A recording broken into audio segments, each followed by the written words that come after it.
નમસ્કાર, કલમ યુદ્ધ સમાચારની સાથે હું છું આપની સાથે પાયલ બામભણિયા। તો જોઈએ આજના મહત્વના સમાચારમાં। છોટાઉદેપુર નસવાડી ગાંધીનગર ફૂડ રિસર્ચ લેબમાંથી તુવર દાળનું સેમ્પલ રિપોર્ટ ફેલ આવતા રેશનિંગ વિતરકો દુવિધામાં। છોટાઉદેપુર જિલ્લાના નસવાડી તાલુકાની 42 રેશનિંગ દુકાનના સંચાલકો અનાજ વિતરણ વ્યવસ્થાને લઈ મૂંઝવણમાં મુકાયા છે।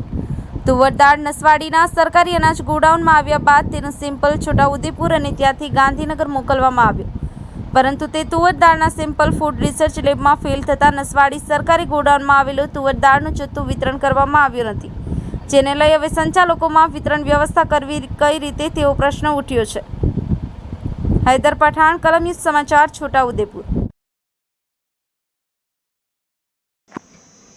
નસવાડી ગોડાઉન ખાતે 42 દુકાન આવેલી છે।